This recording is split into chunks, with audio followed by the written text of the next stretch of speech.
أعوذ بالله من الشيطان الرجيم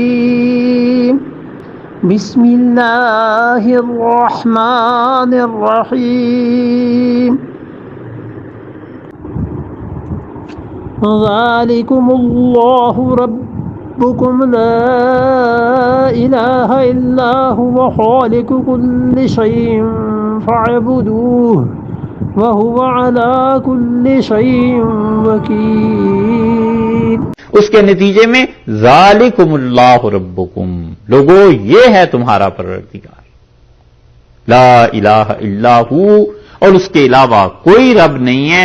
اب لاؤ اس جیسا کوئی، اس کائنات میں اس جیسی کوئی دوسری ہستی بتاؤ کوئی ہے؟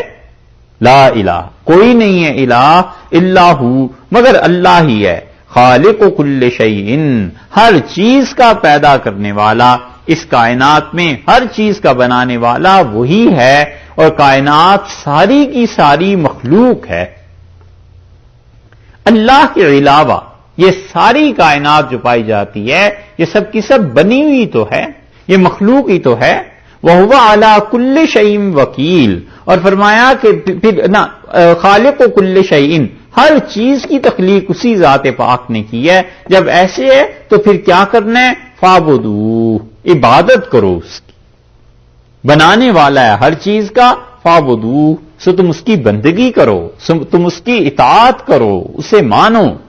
اور نہ صرف یہ کہ بنانے والا ہے، وَهُوَ عَلَى كُلِّ شَيْءٍ وَكِيلٌ، وہ ہر ایک چیز کا حوالہ ہے، اسی پر ہر ایک چیز کا حوالہ ہے، ہر چیز لوٹ کے اسی کی طرف جاتی ہے، ہر چیز کی پیدائش، اس کی پرورش، اس کے لیے اسباب اور ذرائع، اس کی ترقی، پھر اس کی موت، پھر اسے کھپا دینا، یہ سب کام اس نے اپنے ذمے لیے ہوئے ہیں۔ وَهُوَ عَلَى كُلِّ شَيْءٍ وَكِيلٌ، ہر چیز کا وکیل وہ ہے، ہر چیز کی وکالت اور حوالہ اس کا ہے، سو تم اسی کی عبادت کرو کہ اس نے تمہیں پیدا بھی کیا ہے، اور پیدا کرنے کے ساتھ ساتھ زندگی کے سارے اسباب اور سامان تمہارے لیے مہیا کر دیے ہیں، عبادت اس کی چاہیے۔